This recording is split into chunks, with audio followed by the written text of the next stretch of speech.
नमस्कार दोस्तों, जो थर्ड ईयर के बच्चे हैं जिनके एग्ज़ाम का अभी तक टंटा चला हुआ है दिल्ली यूनिवर्सिटी से कि उनके ओपन बुक एग्ज़ाम होने हैं और ओपन बुक एग्ज़ाम फिर होते भी नहीं है। जो भी वादे करे जाते हैं यूनिवर्सिटी की तरफ से वो सब फेल होते जाते हैं।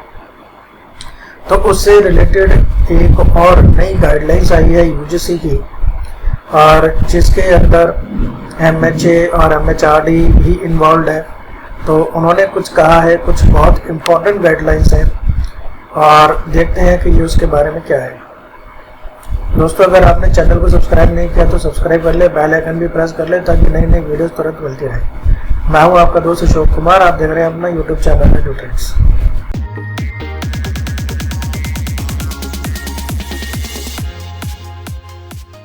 दोस्तों, अब हम ये यूजीसी वेबसाइट पर यूनिवर्सिटी ग्रांट कमीशन, ये वो गवर्नमेंट की बॉडी है, सरकार का एक उपक्रम है, सरकार की बॉडी है जो यूनिवर्सिटीज़ को पैसा प्रोवाइड कराती है, फंड्स प्रोवाइड कराती है यूनिवर्सिटीज़ को चलाने के लिए। तो इन्होंने ये 8 तारीख को एक नई गाइडलाइंस जो है वो इशू की है। ये इसको नाम दिया है स्टैंडर्ड ऑपरेटिंग प्रोसीजर SOP, किसके लिए? For conduct of examination. तो जो थर्ड ईयर के बच्चे हैं उनके एग्ज़ाम कराने के लिए इन्होंने ये एक प्रोसीजर प्रोवाइड कराया है। इस लेटर को हम खोल के देखते हैं। इससे पहले की वीडियो में मैं आपको बता चुका हूँ कि आपके जो एग्ज़ाम है वो सितंबर एंड तक पूरे हो जाने चाहिए। उसी तरह की बात भी इसके अंदर कही गई है। यहाँ पर हमें 3 चीज़ें मिलती हैं, लेटर, एनेक्सर 1, एनेक्सर 2। लेटर देख लेते हैं, उसी के अंदर दोनों एनेक्सर भी है। तो इसको अगर हम खोलते हैं तो ये हमारे सामने ऐसा एक लेटर आ जाता है। तो ये लेटर है हमारा 8 जुलाई का, और इसके अंदर अगर हम देखें तो ये शुरू में तो नॉर्मल रूटीन मैटर है सारा। तो यहाँ पर भी अगर हम देखें तो भाई देखिए साफ साफ बोला गया है, final year examination by the end of 30 सितंबर 2020। 30 सितंबर तक आपके एग्ज़ाम ख़त्म हो जाने चाहिए, बाय द एंड ऑफ 30 सितंबर 2020। फिर इसके अलावा इन्होंने इसके जो है वो अपने कुछ मेमोरेंडम वगैरह दिए हैं, नक्शा दिए हैं 1 और 2। नीचे चलते हैं हम गाइडलाइंस की तरफ। यहाँ पर देखिए बहुत इंपॉर्टेंट बातें लिखी है। ये है instructions for conduct of examination, किस तरीके से एग्ज़ाम कराए जाएंगे उसके बारे में। Final term examination should be compulsorily, देखो इन्होंने खुद भी अंडरलाइन किया हुआ है, मतलब एग्ज़ाम तो होंगे ही होंगे, कराने conducted as per UGC guidelines on examination. जैसे इन्होंने गाइडलाइंस दी थी 29 अप्रैल को, और उसके बाद फिर 6 जुलाई को उन्होंने जैसे रिवाइज किया उसके अकॉर्डिंग भाई एग्ज़ाम तो होंगे ही होंगे, और ये 30 सितंबर तक ख़त्म हो जाने चाहिए। अब फिर यहाँ पर ये कह रहे हैं कि MHA ने, मिनिस्ट्री ऑफ होम अफेयर्स, ये इसने एग्री करके हुए रिक्वेस्ट करी है MHRD को।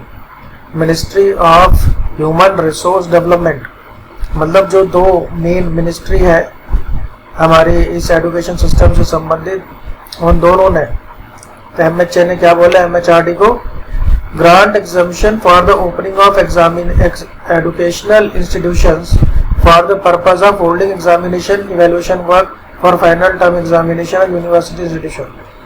भाई खोल दो, यूनिवर्सिटीज़ और कॉलेजेस वगैरह सब खोल दो, खोलने की छूट दे दी गई है ताकि जो थर्ड ईयर के एग्ज़ाम है वो हो सके, उनका इवेल्युएशन हो सके, उनकी पेपर चेकिंग हो सके। तो यानी कि कॉलेजेस को खोलने की इन्होंने छूट दे दी है। फिर इसके बाद MHRD ने एक फार्मूला तैयार किया है डिटेल्ड, जिसको इन्होंने SOP बोला है, जिसके बारे में मैंने आपको शुरू में ही बता दिया, जिसमें ये प्रिकॉशंस लेते हुए कोरोना से और ये सारी चीज़ों का ध्यान रखते हुए और ये एग्ज़ाम कंडक्ट करा सकते हैं, ऐसा इनका कहना है।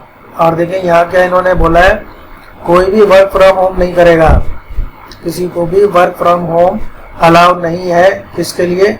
ऑफिसर्स के लिए, फैकल्टीज़ के लिए, नॉन टीचिंग स्टाफ के लिए, जो कोई भी एग्जामिनेशन में इन्वॉल्व है, इवैल्यूएशन में यानी पेपर चेकिंग में इन्वॉल्व है, और एडमिशन के काम में इन्वॉल्व है, यानी सबको कॉलेज आके काम करना है, कॉलेज खुलेंगे। फिर इसके अलावा ये गाइडलाइंस है हमारे पास एग्जामिनेशन कंडक्ट कराने के लिए। यहाँ पर बहुत सारी बातें लिखी हुई है, तो वो सब नॉर्मल चीज़ें हैं, मैं उनको बताने में समय खराब नहीं करूँगा। मोटा माटी मैं आपको बता देता हूँ कि ये SOP है क्या और भैया आपके एग्ज़ाम होंगे कैसे। इसके अंदर ये कहते हैं कि स्कूल कॉलेजेस आप खोल दीजिए और कॉलेज खोलने के बाद जैसे एग्ज़ाम होते हैं वैसे ही एग्ज़ाम होंगे, लेकिन होगा क्या, सब चीज़ों को सैनिटाइज करा जाएगा। सारे फर्श, सीट्स वगैरह, गेट, सारे कॉलेज के रास्ते, जो भी कॉरिडोर वगैरह है, सब सारी प्रिकॉशंस लिए जाएंगे। वो आप जानते हैं क्या होते हैं प्रिकॉशंस। मेन चीज़ क्या है कि ये देखिए, institution will have to adequate rooms, उसके पास रूम होनी चाहिए, कैपेसिटी होनी चाहिए सिटिंग अरेंजमेंट के लिए। और ये है खास चीज़, minimum distance between 2 students should be 2 metre, कम से कम 2 मीटर का गैप होना चाहिए 2 बच्चों के बीच में।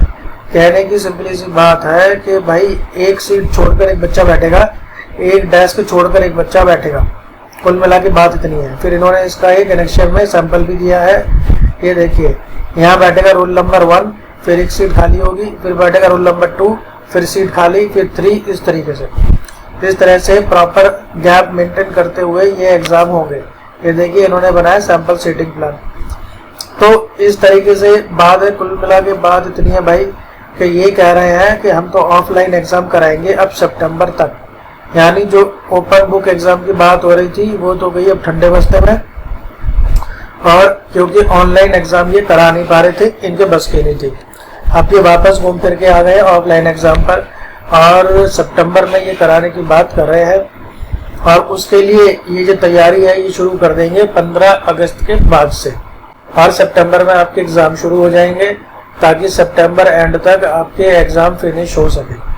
तो घूम फिर के बात भाई आ गई है ऑफलाइन वाले एग्जाम पर। तो भाई मेरी आपको ये सलाह है, तुरंत आप पढ़ना वढ़ना शुरू कर दो। ओपन बुक एग्जाम में जहां आपको काफ़ी फ्रीडम थी आंसर कहीं से भी देख के लिखने की, अब वो भी चली गई। अब अपनी क्लासेस लो, पढ़ाई करो, और कोई ऑप्शन अब आपके पास नहीं बचा है। ये फाइनल गाइडलाइंस है, ये जो UGC की तरफ से आई है, जिसके अंदर MHA और MHRD भी इन्वॉल्व है, उनके इंस्ट्रक्शंस पर ये सब कुछ हो रहा है। तो बस इतना काफ़ी है आपको समझाने के लिए, बाकी आप खुद समझदार है। अब अपनी पढ़ाई में लग जाइए। मिलता हूँ मैं आपसे अगली वीडियो में। धन्यवाद।